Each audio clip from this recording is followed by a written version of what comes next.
Welcome back, everybody.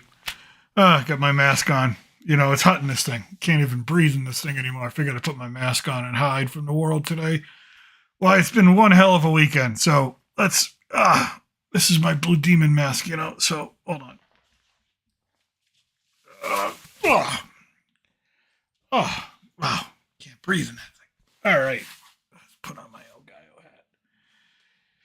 Oh, I tell you, it's been one of those days. One of those weekends. Welcome, everybody. Oh, but I usually wear a mask. I sometimes wear a mask. Got lots of masks. All right, put all the headphones. There we go. Whew. All right. I hope everybody can hear me. Hope this is coming through. It says it's coming through. What can I do? So, what a weekend. It's been a weekend. I think the last time I talked to everybody, what was it, Thursday? No, Friday. Friday afternoon, I said, because I wanted to watch the fight. So I said I was going to watch the fight, and we're going to get into the fight. But I don't know if you can call it a fight. I don't know if we can call it a fight, but if you've watched the fight, you probably are just disappointed as I am. Hold on, let me check this microphone. Hold on. Hello. There we go. All right, and there we go. All right. But first and foremost, you saw the thumbnail. Wicked Mistake.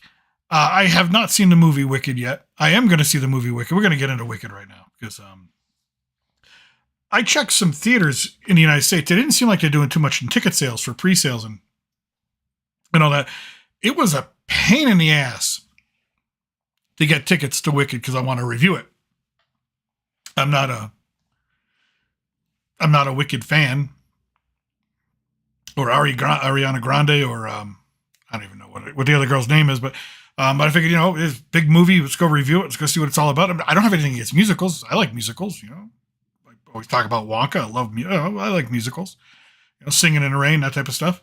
I even like Joker too a little bit. So hey, I got nothing against musicals, but this film's got a life of its own. Let me tell you. Never mind the merchandising all around. So it was a real pain in the ass to get tickets. Everything. It premieres Wednesday, so I'm not tomorrow, but the next day. We're going to be able to see it. Finally get tickets. The theater we usually go to was practically sold out. I mean, my wife and I could have gone to that theater at the earliest showing, and we could have sat on opposite sides of the theater, but I just didn't like that. I want to sit with my wife when I watch a movie. So we went to it's the last showing of that day of Wednesday, the premiere day or the preview day, whatever you want to call it. And still, it was like that last showing was practically sold out. We were lucky to get the tickets that we got. So I'm not sure how it's tracking in the United States to do. I know that it's sold out already here. It's practically sold out already here, especially anything in English. When you come to Mexico, you can see movies either in, with the Spanish dub. Makes sense, of course, right? Or American movies, you watch them regularly and they have the Spanish subtitles. So that's usually what we go see. Only a few theaters will show that.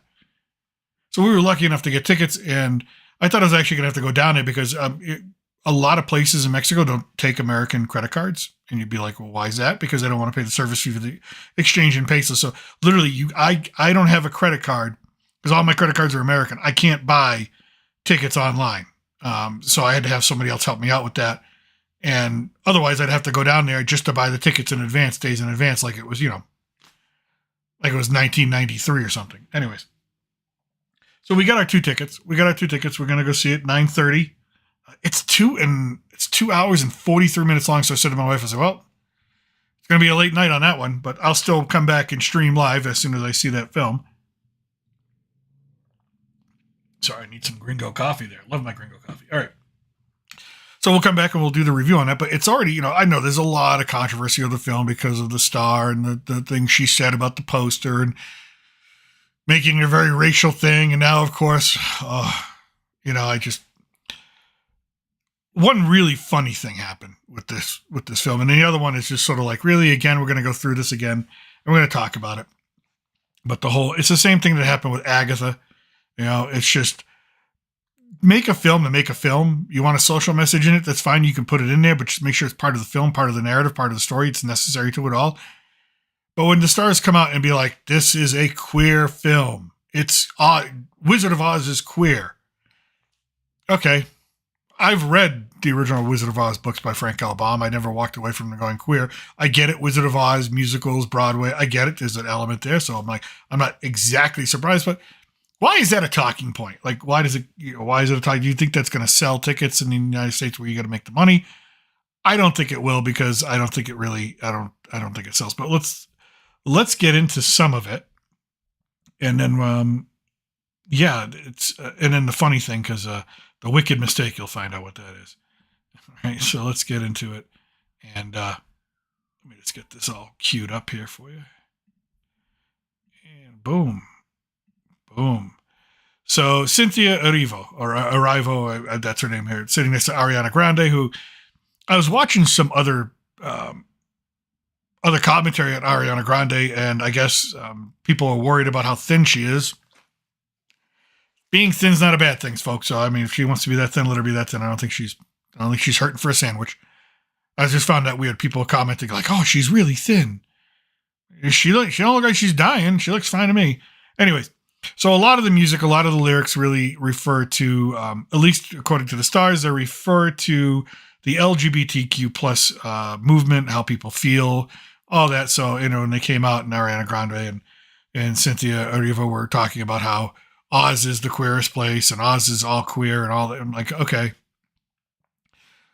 As someone who's going to want to go see, I always like to walk into a movie and like make my own assumptions about everything and like kind of interpret it. Like, just like when I watch, when I walk into an art museum, I don't want somebody to tell me what that painting is. I want to interpret it. Then I'll learn later if, maybe I was a little far off. Okay. But let me have my first impressions. And I think just kind of coming out and saying it's for this segment of the population, I think kind of ruins the whole idea of actually putting out a movie for the mass audiences, for the general population. And I think people are just sick and tired of being sick and tired. Because here's what happens, right? I know I have my own, I'm guilty of bashing things, and people get mad at me for bashing things. But I bash things when I really don't like them on multiple levels. But here's what's going to happen. They come out, they do this interview, and they call it all queer and all this and all that, right? And they label it themselves, and then other YouTubers will catch on, and they're triggered, and now it's a thing. Now it's what the movie's about, right? And now it's no longer, is the movie good? Is it bad? How's the music? It's all about that culture war, and it really, I think, detracts from the actual art of a movie, the art of a film. Just like with Agatha, which, if you've been with me for a while, you know that I detest that show on many levels because of how bad of a show it was. But it is, they came out and they wanted it to be something that had this overall theme and message to it without actually caring about the plot that much. They put more effort into the message than they do the plot. They put more effort into the message than they do character development. They put more effort into the message than they do cohesion of story. So, and it shows. And now I have this here. It's going to be the same thing with this. I mean, especially if I'm going to go sit through 2 hours and 43 minutes. And I guess this is just part one. This is part one. There's a part two. Dear God. Okay.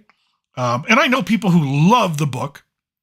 I remember working in a bookstore. It was one of my first jobs out of college, working in Borders Books when this came out. And it was such a huge hit, such a massive hit as a novel, as a book. And I've never read it. I feel like I should have. I haven't. Bad on me. I read other things. And then it gets turned into a Broadway musical. It's a huge hit. It's got a large following. So I feel like this should be one of those movies that is like, for a lot of people, is an event movie. And again, when this stuff comes out and they make it a political or social, it really detracts from the art. And it really becomes a divisive thing. And it sucks. I'm really kind of tired of talking about stuff like this. Just make a movie, let people think what they want to think, let people interpret it the way they want to interpret it, and go from there. People are smart. That's the thing. I taught English, I taught history. People are smart. Kids are smart. Teenagers are smart when they want to be. A lot of times they're dumb, but when they want to be. But and then college age kids, when I taught 18, 19, 20-year-olds, substituted in classes for my professors. People are smart. They come up with their own interpretations of things, and usually they get to where they need to get to with artwork. Sometimes they're way off, and you got to help them out a little bit. But in general, people are intelligent and able to look at something and interpret it And yeah, they interpret it differently than others sometimes, but that's okay. That's what's supposed to be. And I think when you do something like this again, it takes away the agency as an audience member, because now I'm like, all right, I'm going to go see this film that's all about being queer. It's not about the music. It's not about, are they going to recreate Oz? It's not about how good the acting is. It's not about any of that. It's not about faithfulness to the book, which I wouldn't know anything about anyways, because like I said, I didn't read the book. But it's all about this.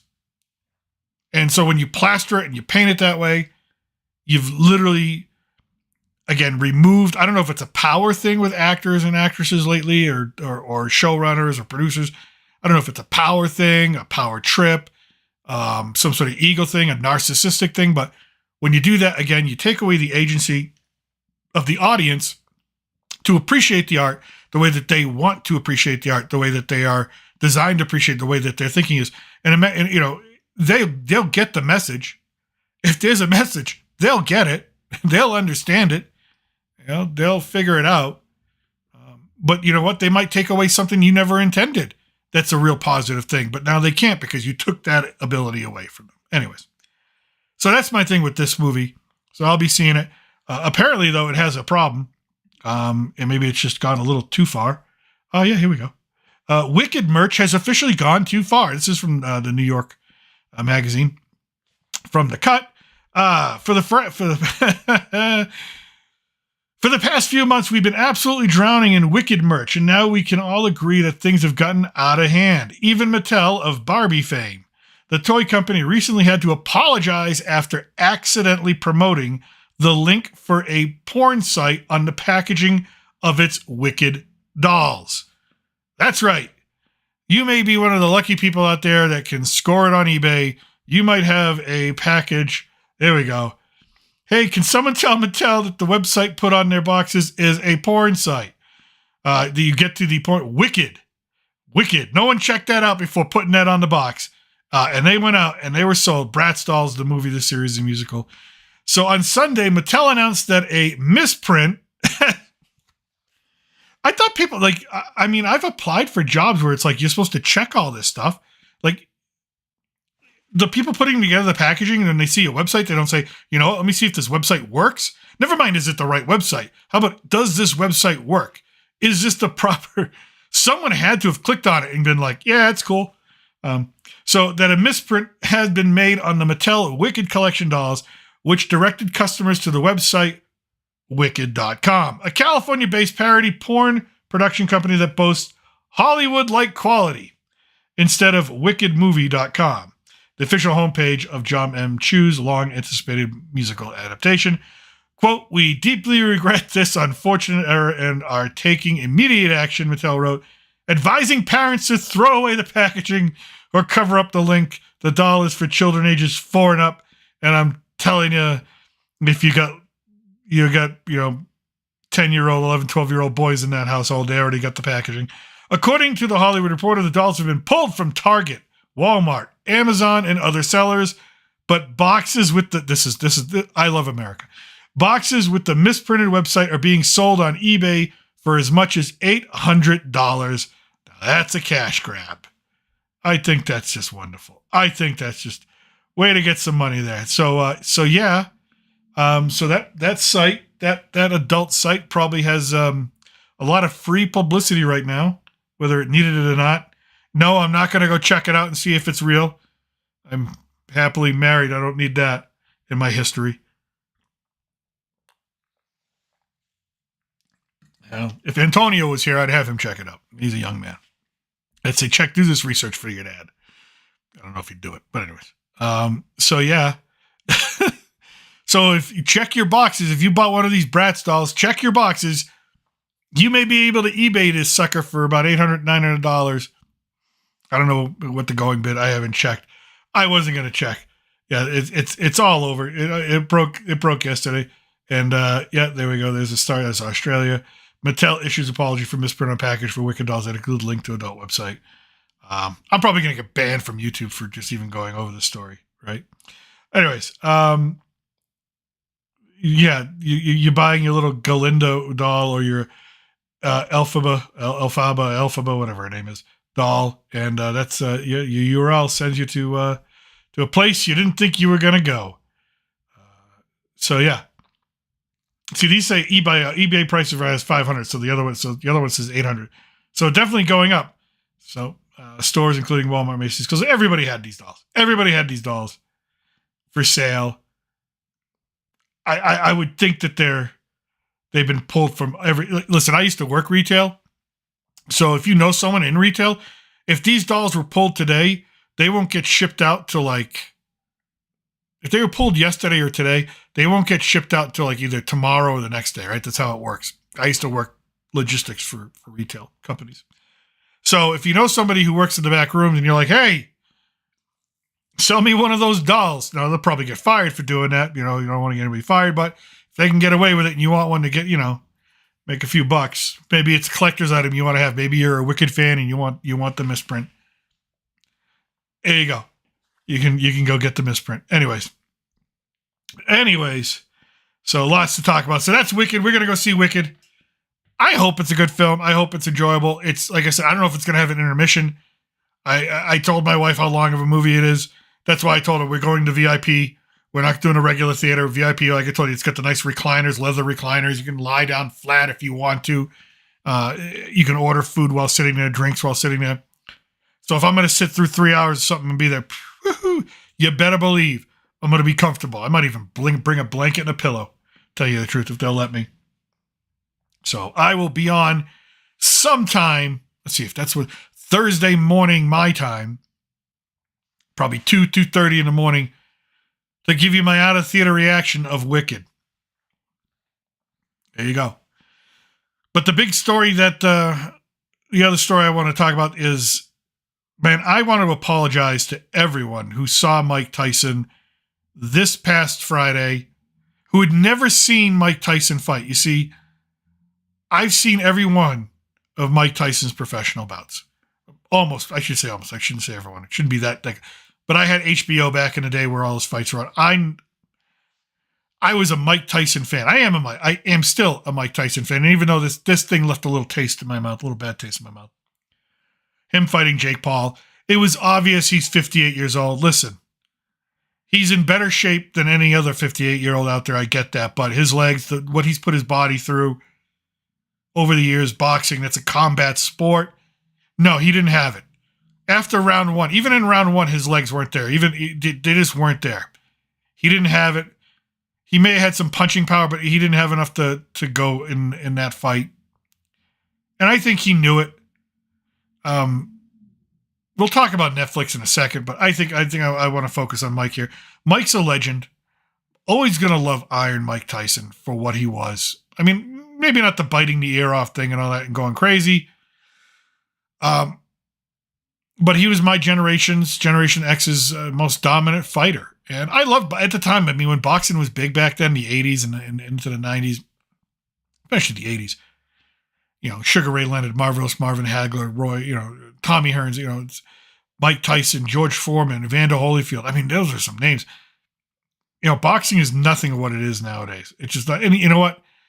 Netflix showed why boxing is a terrible sport now. That's why the UFC is so popular, because they are what they advertise. Anyways, back to Mike Tyson. So he got into shape. I don't know if this is a real fight, if this was staged, scripted. I don't know at this point. I still don't know at this point. I'm going to believe that it was real. I'm going to believe that it was not fake and not staged, but it sure felt like it. And it was a cash grab. It was a money grab. It was not a good fight. It was not a good exhibition. It's everything wrong. Jake Paul fighting Iron Mike Tyson is everything wrong with boxing nowadays. It's not authentic. And people want authenticity. And that's what you get out of the UFC. You get authenticity. This was not authentic. And I know Jake Paul. I'm a YouTuber. I don't watch Jake Paul or his, he's got a brother, Logan Paul. Again, not my generation, so I don't watch it. I've never watched one of their videos. I know they're famous. I know they're huge, and congrats to them. No hate here or anything like that. So I don't know what kind of person he is. But if if this is his chance to make some money, and that's the way he did it, and get his name out there and do something, and okay, cool. But again, it's him getting what he wants versus the sport not getting what it needs. So, and I watched the whole card. I watched the first fight, which was terrible. The gentleman from India, Goya, and the gentleman from Brazil. The gentleman from Brazil should not have been in the ring. He wasn't in shape to be in the ring.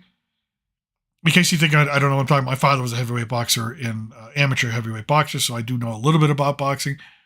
And I know what a boxer should look like when they get into the ring. When they, definitely this guy was not in shape. But I was rooting for the Brazilian. Why? Because that guy from India was just a jerk. I mean, the whole dry humping him in the corner. Are we watching boxing? Like, what the hell is going on? So for Netflix to put something on like that just to get views because the guy's popular in India. Okay, I get it. The best fight of the night was our two Mexican Americans fighting it out, Barrios and Ramos. For the welterweight or lightweight, whatever it was. But that was a good fight. That was a really good fight. I think they'll have another one, a third one, or whatever, or excuse me, a rematch. That was a good fight. Why? Because you had fury, you had people throwing punches left and right. It turned into a little bit of a street fight, but still there was a technical aspect to it. Boxing is a technical sport. There's form, there's artwork to it, there's footwork to it. Everybody said the female fight was the best, and I didn't think that. I think these are just two girls trying to kill each other. There was little, at least what I saw, there was little technique involved. It was just like, I'm tougher than you, and okay, I can respect that, but they just beat that. That wasn't boxing. That was just two women trying to beat the absolute crap out of each other. Again, I'll watch that all day long. I don't mind, but it wasn't boxing. So, and then you get the Mike Tyson, Jake Paul thing. Netflix, it was terrible. I had the thing hardwired in. Never mind Wi-Fi. I hardwired it in.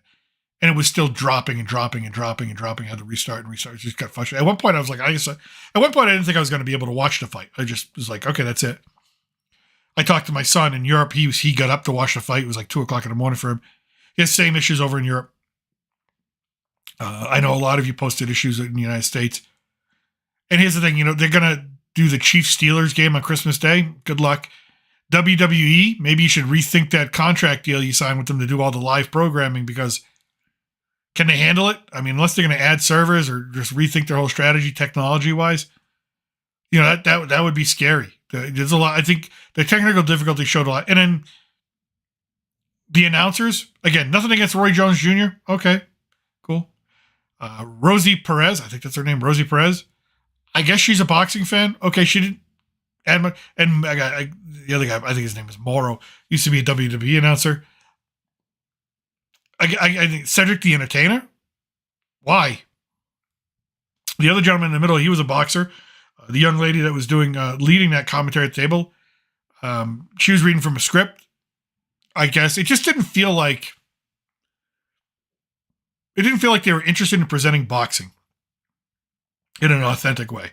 And I guess that's why the UFC is so much better, because when you watch the UFC, you see an authentic product. You see an authentic product. The announcers are Joe Rogan is authentic. I mean, his reactions are authentic. There's nothing. When he's surprised, he's surprised. When he's excited. And it helps. I think that delivers a lot of why that sport is a success, along with the athletes. They're authentic. They go through a lot. They go in there and they are true to who they are, true to what they want to do. They're either going to win or they're going to get their ass kicked. Close the cage and let's go. So I think that's why the UFC is such a better product right now than boxing. I don't think boxing's going to come. I know Saudi Arabia is thinking about buying some boxing leagues and things like that and trying to use some money and throw it around to kind of make boxing great again. To borrow a term. Sorry to borrow that term, but I don't think that's going to happen. But again, an apology to everyone who watched Iron Mike Tyson, who never saw Iron Mike Tyson. That's not Mike Tyson. What you saw Friday was not Iron Mike Tyson. That was it was a shell of Mike Tyson. Because if you go back and you can see him on YouTube, all the other fights he's had, great stuff. Great. I mean, he was a monster. He was a monster. He still is a monster. Probably, if he walked up to me and punched me, I'm probably dead, right? But in the boxing world, he's not that monster anymore. So, unfortunately, that is what we got.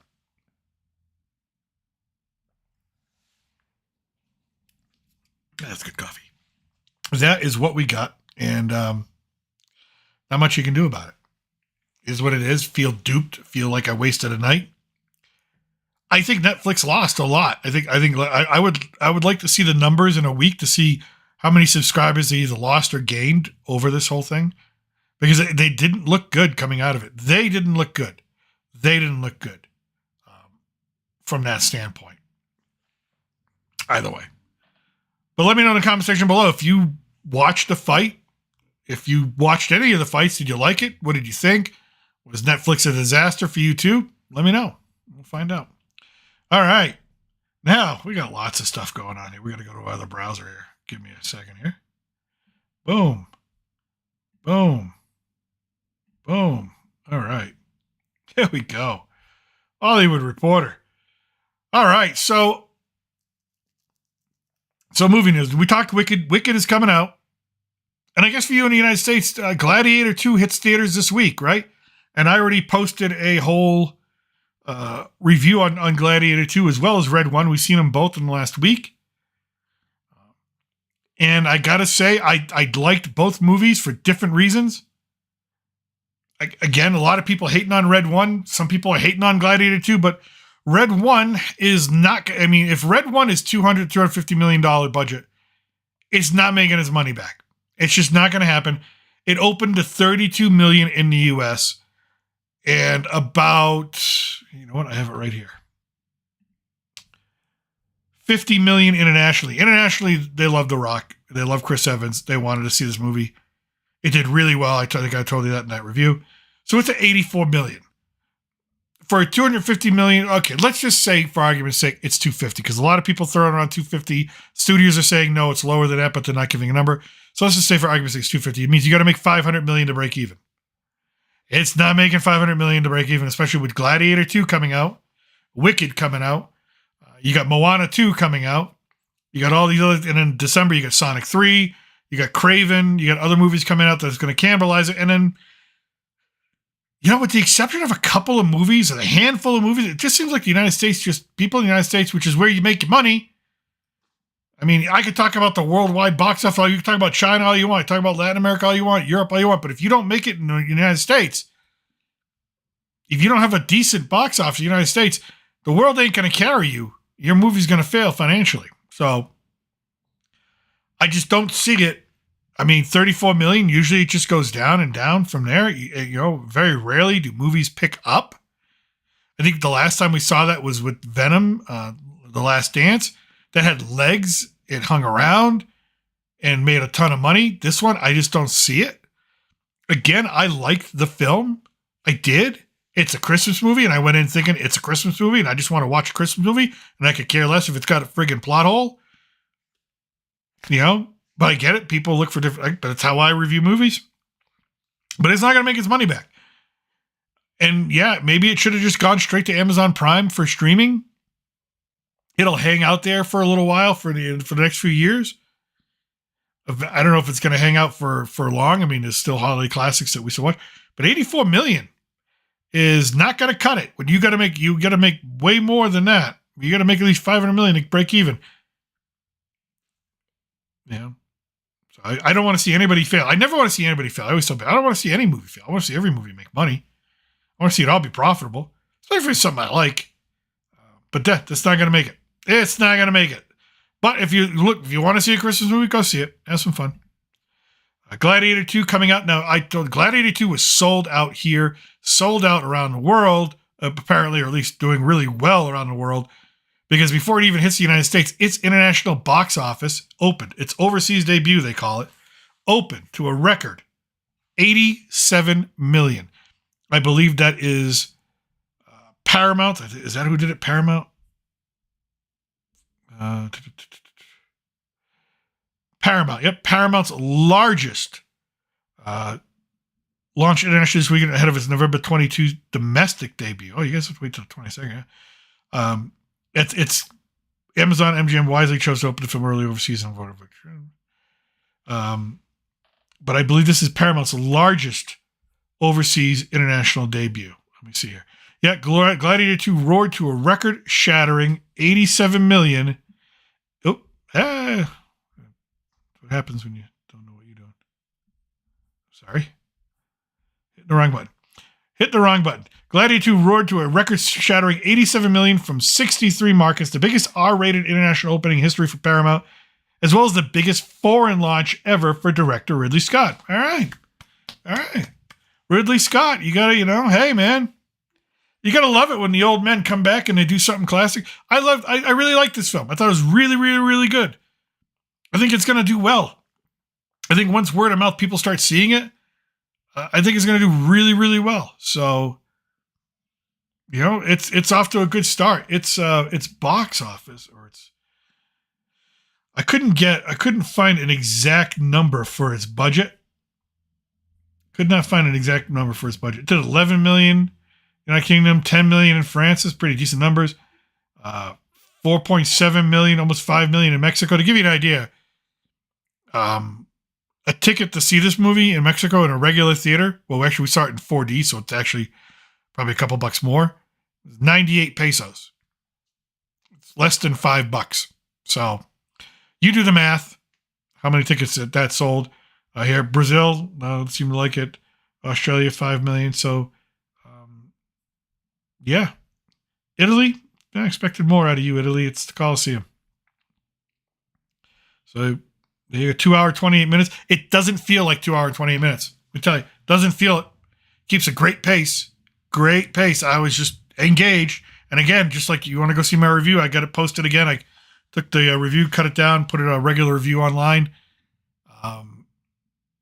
Yeah, I'm really hoping Denzel gets his nomination. Shoot, I hope he gets an award. Goes off into the sunset. He's going to retire after the next couple of movies. Hope he goes into the sunset with an Academy Award, his third one. Guy friggin' deserves it. He's probably, I don't know, some people could argue he might be one of the two best living actors right now walking around. I've heard that argument. I think that argument could be made. Who's the other one? I mean, there's, you got Johnny Depp, Robert Downey Jr., you got Leo DiCaprio, anybody you can play. I think Denzel just belongs there. I think 1, 2. I think he belongs in that top 2, top 3 to be, maybe a little more liberal. He's fabulous in this film. Absolutely fabulous. Pedro Pascal, absolutely fabulous. Connie Nielsen, great. Absolutely fabulous. Paul Mescal, great in the choices he made. But yeah. So definitely that's the box office right now. That is the box office. And speaking of Venom, you know what? Let's go back to Venom. I mentioned Venom. It's moved up to number 8. All right? It's moved up to number 8. Again, a film that got crapped all over when it first came out. And you heard it from me when I saw it, the day it premiered. I really liked this film. It was funny. It was good. It has had legs. It has made over $400 million, $300 million internationally, 127. Let's see. I'm betting China. Let's see. Colombia, 17 million in Mexico. Okay. Way to represent down here in the south of the border.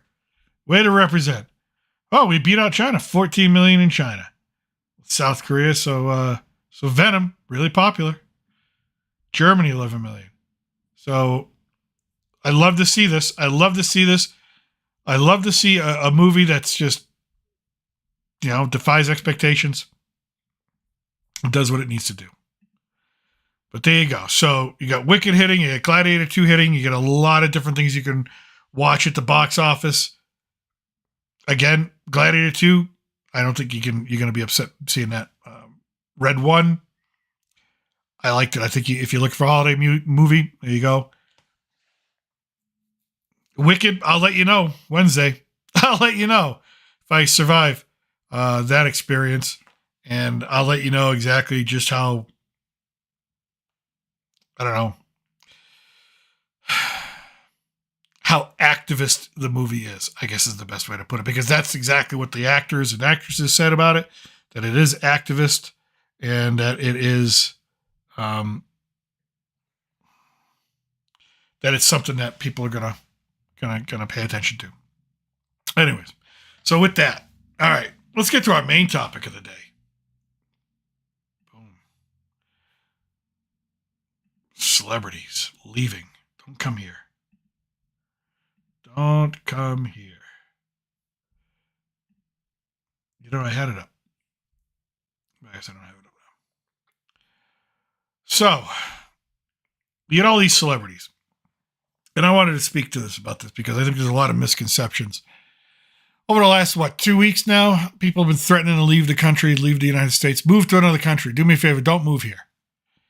Stay out of Mexico. Leave my country alone. When I say my country, it's my wife's country. I've been living here for almost 4 years. Just leave it alone. Don't bring your bullshit here, please. Okay?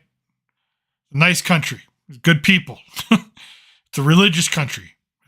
It's a fairly conservative country. It's got some issues, got some problems. It's not a perfect country, but I like it. My wife likes it. I like the people. The people like it. It's got good food. By the way, if you like Tex-Mex, that's not Mexican food. So I've seen that. People writing, I really like Tex-Mex, so I'll really enjoy the food in Mexico. You have no idea what the hell real Mexican food is, okay?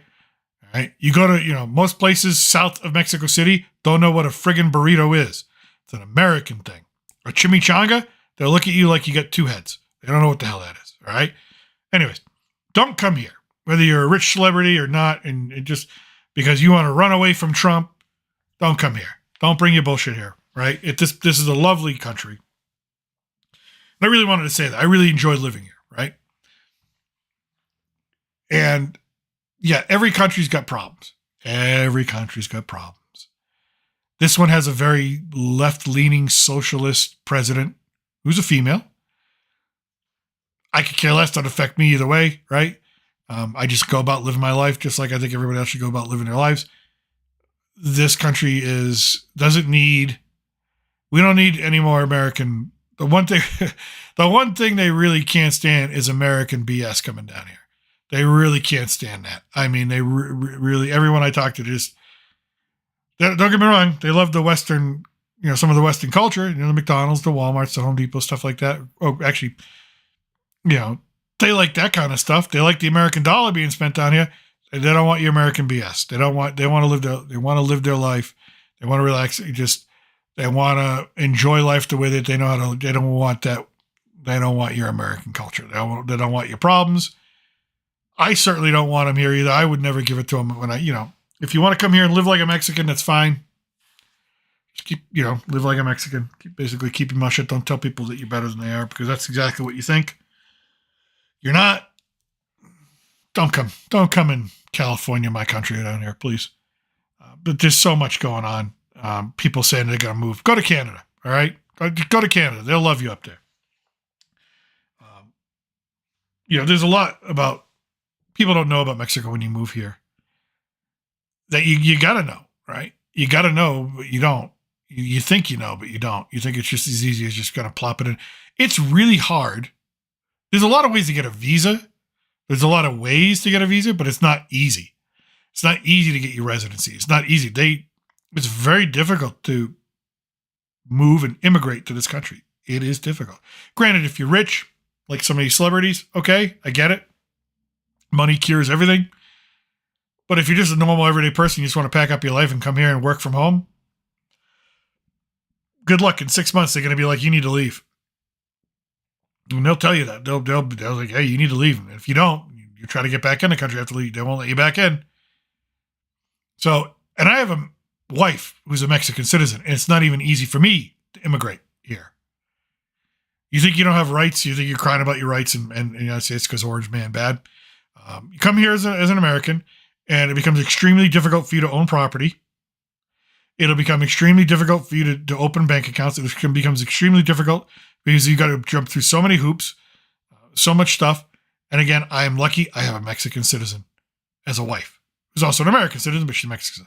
So it's easier for me. I have tons of family that are here. So I haven't run into a lot of the roadblocks I've seen other people run into. But if you think it's as easy as just packing up the old station wagon and driving it across the border, number one, good luck with that, the northern part of Mexico. If you want to drive down here, good luck. You won't be seen again. Number two, if you make it down to places like, okay, if you're in America, do me a favor, go to Querétaro. If you want to move to Mexico, move to Querétaro. It's already becoming so westernized. It's like, I didn't like Querétaro. I went there to see if we wanted to live there. And I'm like, no, this is too western for me. It's actually kind of snobby. I don't want to live here. So if you're one of those people complaining about needing to leave the United States because, again, Orange Man bad, go to Querétaro. That's where you belong. Don't go to Guadalajara and ruin those people's lives. Leave the state of Jalisco alone. Don't go to Mexico City. Mexico is awesome. It's an international city. Here's the thing. You know what you won't like?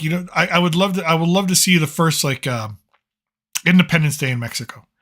Because most people who are complaining think patriotism is a bad thing. Think patriots love of their country is a horrible thing. It's just what it is. I know I'm generalizing, but it is what it is. And I'm sure it really can't be much argument, but it is what it is. Most of these people who want to leave, they really don't like the United States as a country. They have no patriotism towards it. The difference in Mexico is what you see when it comes to Independence Day. They don't give a damn what their politics are. They love their country. They love their country, and they celebrate their country. You can't stand flag waving in the United States? Woo, come on down to Mexico. Some of the biggest flags in the world get waved down here, get put up every day down here. Come on down. You can't stand that kind of blind love for country and government, despite the problems that might be going on and the differences you might have in your own mind. You can't stand that in the United States? Woo, come on down. I'll see you on Independence Day. So you lose your frickin' mind in the middle of the Zocalo, Mexico City. You'd be like, what are these people doing? They're celebrating the birth of their country. They're celebrating the independence of their country. There will be fireworks until 4 a.m. They don't care. They'll be up. They'll be drinking, partying, hooting, and hollering. It's a party. It's a party. Good luck. So if you think patriotism is a bad thing in the U.S., you ain't seen nothing, Jack. The United States doesn't, it's pathetic. July 4th in the United States is honestly, and I love my country. It's pathetic how they celebrate it now, or how you have to be careful how you celebrate it in a lot of places. You might give off the wrong idea. What? Do you enjoy being an American? It's pathetic compared to how they celebrate their Independence Day down here. All right?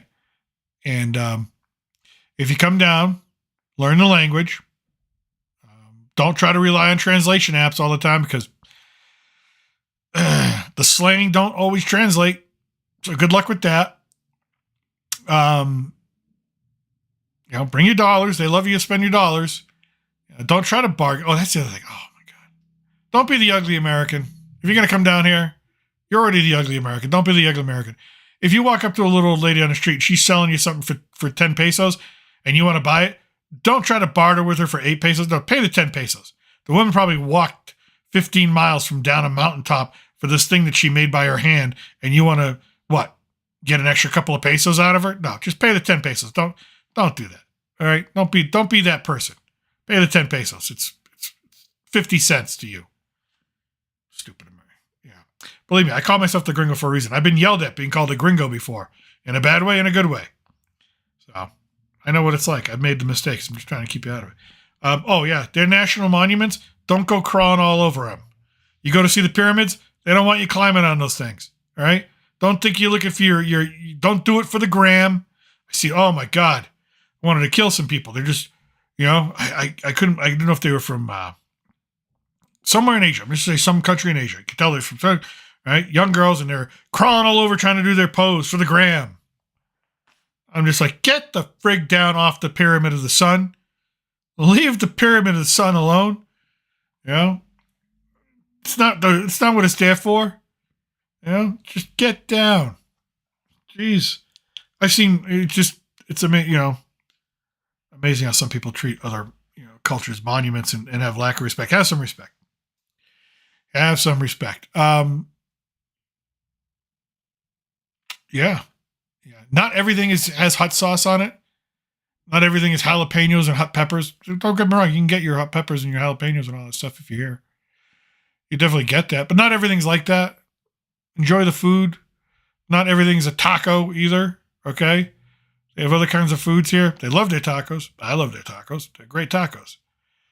So all those people, all of you out there that's thinking about moving to Mexico because you can't stand the United States, I mean, one, please don't. Two, if you do, just check your attitude. It's a nice place down here. Nice people. Yeah, very Catholic, by the way. Super Catholic.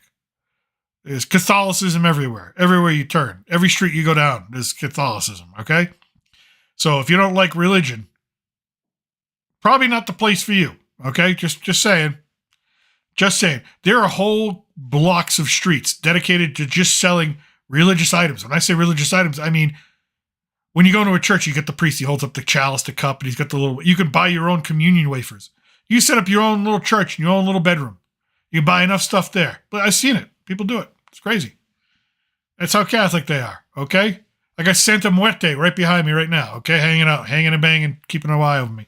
I got holy water behind me. I got a rosary. Believe me, this is as Catholic as it gets, okay? There's a reason why the Pope comes here a lot. Yeah, and it's not Mary, it's Guadalupe, okay? When you see the lady and she's in green, don't call her Mary. It's Guadalupe. Why? Because she appeared at Guadalupe.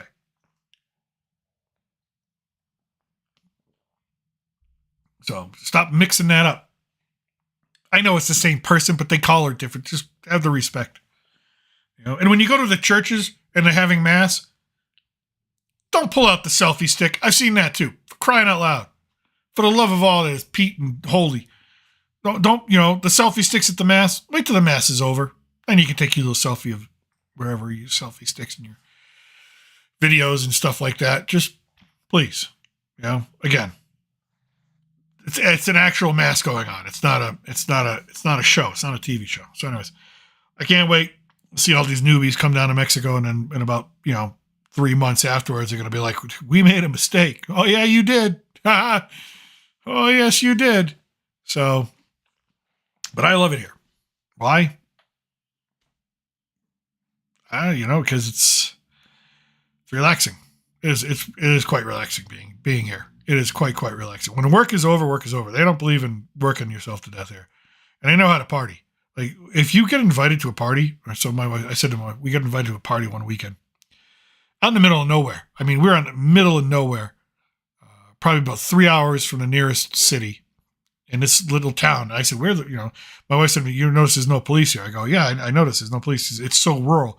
I said, what happens is a problem. They go, well, let's say someone's breaking in, they catch a thief. They hold court in the street. They take care of him. I go, what do you mean they take care of him? If they take care of him, he's no longer a problem. It means with extreme prejudice, they take care of him. I said, okay, great. Good to know.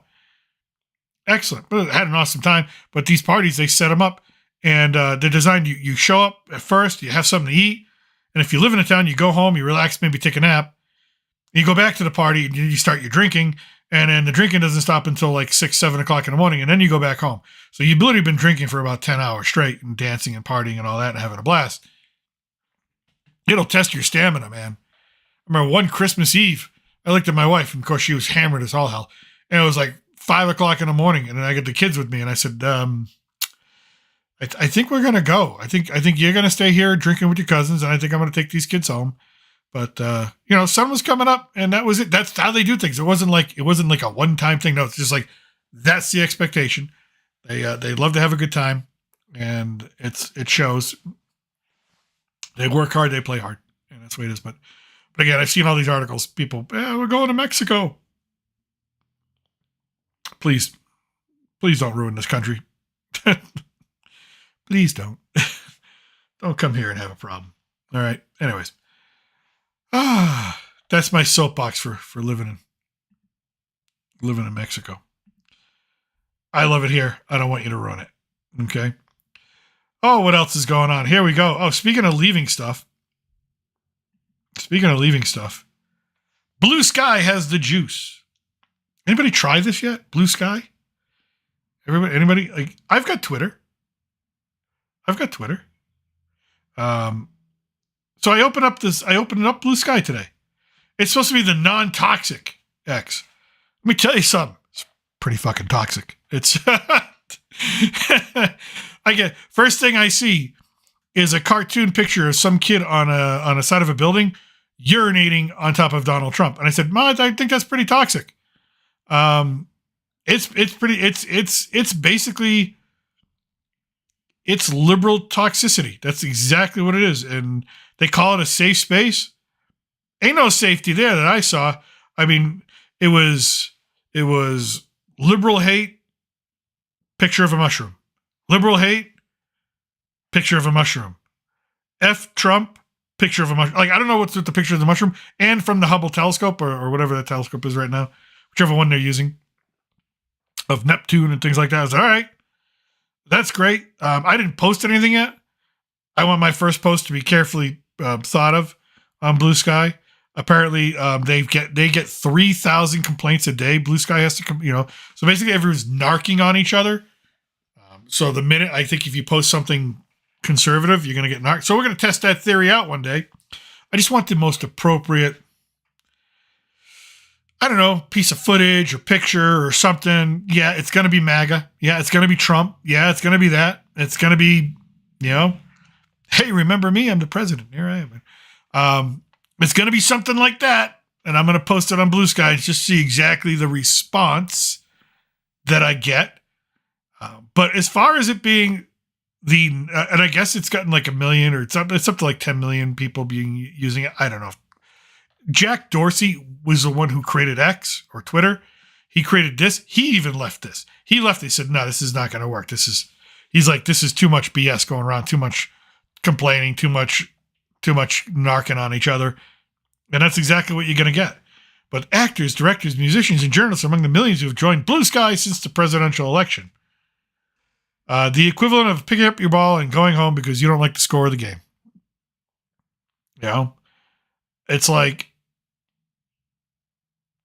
the Dallas Cowboys. They had a bad year this year.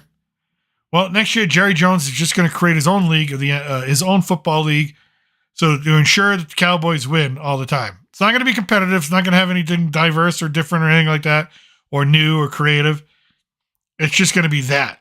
That's what you're going to get. All right, well, that's what they made. So I don't think it's going to last very long.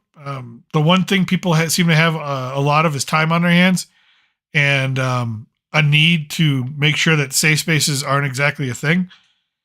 By the way, there are no safe spaces in this world. Okay. So when you say, I'm in a safe space, no, you're not. No. So Blue Sky. So I will make sure my first post on Blue Sky is appropriate. See exactly what we get. So people they're leaving social media, starting new social media. They're leaving the United States. They want to come to a different country. Please don't come to my country. Don't come to Mexico. Don't come to Mexico. Oh, and this broke late. I forgot. I really wanted to share this with you. So maybe the tide is turning. Disney removes cartoon episode about transgender character. Quote, it breaks my heart. It breaks whose heart? An episode of the Disney animated show Moon Girl and Devil Dinosaur, never heard of it, focused on a transgender character will no longer air. News broke this week that the episode, which leaked on YouTube, has been pulled from airing on Disney Channel in 2025 because of its LGBTQ storyline. Well, Disney should probably look to see who leaked their intellectual property online. Probably, probably send them to jail. According to Polygon, the episode titled The Gatekeeper is about the transgender character Brooklyn, who is voiced by Posse star India Moore. If I'm pronouncing that correctly, I don't know. Brooklyn is competing on the girls' volleyball team and faces discrimination from the opposing team's coach, Greer, voiced by Amy Sedaris. So she's basically, okay, so it's a boy who thinks he's a girl competing on a girl's sports. Well, figuring that the backlash in real life of men breaking girls' noses by smashing volleyballs over the net at them, probably a good thing. I think Disney probably said, you know what? We're not going to air this. Let's see what else. Where else does it go? Greer reportedly uses a magical key to lock. Wait, hold on. What the fuck? Greer, who is the coach of the other volleyball team, is complaining, reportedly uses a magical key to lock Brooklyn and her teammates in the girls' locker room. Brooklyn breaks down to her teammates and tells them, "I'm trans. My very existence breaks Greer's rules." Okay. Maybe. Okay. There we go. There's no logic. It's all emotion, folks. It's all feeling. Brooklyn also wears pride-themed knee pads. So the transgender boy wears knee pads. There's 10 jokes right there. And has "trans is beautiful" sticker on her water bottle in the episode, according to Polygon. Derek Malik Johnson, a member of the show's storyboard revisionist team, addressed the episode being pulled in a since-deleted post on the new social media microblogging app Blue Sky. Oh, so we actually had to delete this. So this was too toxic for even Blue Sky. Guess I finally got hit with one of the projects episode I worked on is getting shelled because of which party that won the recent election, he wrote. Okay, let me read that again. So guess I finally got hit with one of the projects I worked on is getting shelled because of which party that won the recent election. Me talk pretty one day, grammar no good. He wrote, "It breaks my heart knowing this impactful and amazing is now about to be considered a lost media episode." Maybe he deleted it not because of what it was saying, but because he can't write English. So Derek Malik Johnson, you should go back to your public school system, whichever one you went to, and you should demand your taxes back because they didn't teach you shit. You cannot write 2 sentences correctly. Welcome to Blue Sky. Other animated artists spoke out on social media and similarly speculated that the episode was removed because Donald Trump won the presidential election. Okay, so let me get this straight. The ongoing theory here is because Donald Trump won a presidential election, Disney is now pulling transgender media or storylines from its lineup. Okay, cool. I think that's the way that's supposed to work. I think Disney said 76 million Americans, the majority of the nation, if you look at a map of what was red and what was blue, said, "We're done with this crap. Thank you very much." All right, but let's go on. The story goes on. Emmy Cerciega, a storyboard artist on Gravity Falls, wrote on X, I guess this is a different show, "Disney should be ashamed of themselves for canning this episode. You don't get to approve something." Okay, I think I know what they mean. You don't get to approve something and then destroy it at the last minute, shattering the crew's hard work and hopes. Yes, they do. They're Disney. They own the shit. They're the ones in charge. If Bob Iger walks up to you and says, "Take the episode you're working on and shove it in the trash," you shove it in the trash. Why? Because he's the freaking CEO and they set the rules. It's their money. It's not your money. So sorry, Emmy. Deal with it. Life's tough. Wear a helmet. Okay. Matt Braley, who created Amphibia, responded to Cerciega's post and said, "If an episode got this far, it was approved multiple times by multiple divisions, only to suddenly be struck down at the last second. Total breakdown of process and spitting on your team's careful, thoughtful work. S&P, Standards and Practices, approved this episode. It was good to go. So this guy who has nothing to do with that show is telling you what happened with the show, even though he's probably not sure. No one's sure. All we know is that Disney said, pull this episode." They can do what they want. You don't like it? Go work somewhere else. Just like hey, you know what? I used to work for Apple. There's some things that they did politically, socially, I didn't like. It didn't say Gringo's Apple Store. It just said Apple. Tim Cook got to say whatever he wanted to say, do what he wanted to do, bring the company in whatever direction he wanted to bring it in. He set the values of the company. I got a paycheck from that company. If I didn't like the values, then I didn't need to take the paycheck.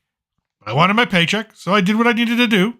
Or I performed the job they asked me to until I decided, you know what? I don't want to do this no more. And I walked away.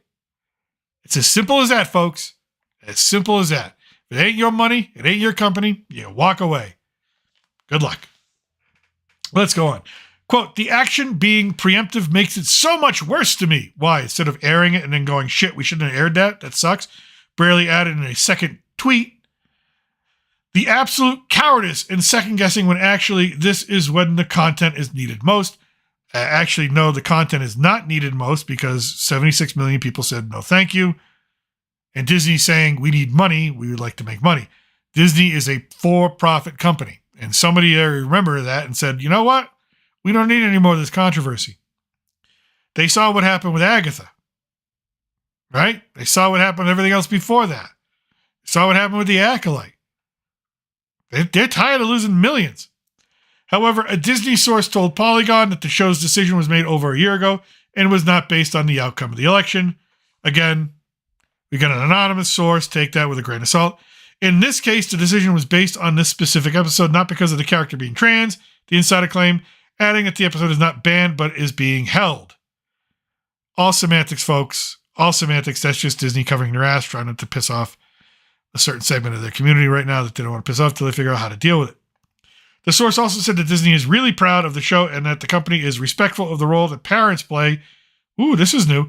Is respectful of the role that parents play in the discussions they have with their children. Well, isn't that different?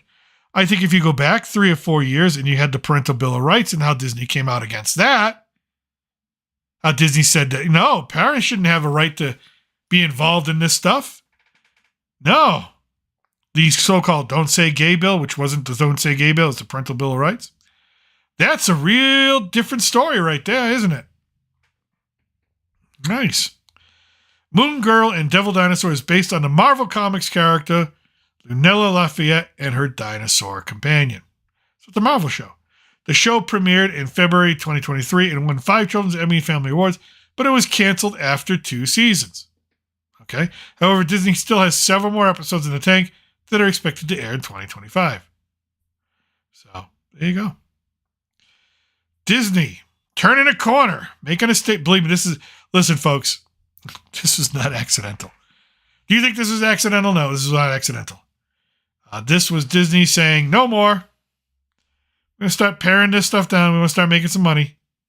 They see the projections for the shows that are coming out. They see the projections for the movies coming out. They see the backlash and all that fun stuff. So, oh boy. It's going to be a fun one. It's going to be fun. I promise. It's going to be fun. Wow. But what a weekend. What a weekend it's been. It's going to be a good week. It's going to be a good week. So, I'll hit the hour mark here. All right, folks. Well, that is it. I hope you enjoyed it. I enjoyed getting on streaming. So I've decided, finally, I'm going to start posting this though, but Mondays and Thursdays. We're going to try that out. Mondays and Thursdays. And I think just because I do enjoy the late nights, 9:30 my time, I think I'm going to make it 10:30, actually, my time, which will make it 11:30 Eastern, is when I'm going to do my streams. So Mondays and Thursdays, those will be the 2 days in which I do my streams live and come to you for about an hour and a half, talk to you about pop culture, politics, what's going on. Have some coffee, have a blast, all that fun stuff with y'all. Oh, by the way, anybody, do you like my El Gallo hat? I'm the cock. Anyways, that's what I'm going to do that. And I'll continue posting my evergreen videos, as they call them. We're going to have our first retro movie review this week, and we're going to start doing some Christmas films. And I decided that, what the hell? One of my favorite Christmas movies of all time, 1984's Gremlins, is going to be the first retro movie review that we do. So we'll have a couple of reviews. We'll have Wicked this week. We'll have Gremlins. We'll see what else pops up and pops out. I'm going to watch Dune. Dune Prophecy. I'm going to watch that TV series on HBO Max. I'll watch it. Tell you what I think. I think it'll be good. I mean, HBO did well with The Penguin. I can't see them screwing up Dune. So, but with that, thank you for watching. Thank you for liking, subscribing, all that fun stuff, commenting. I always have a blast coming on with you. And with that, from south of the border, I'm still your reluctant gringo. Salud and a huevo.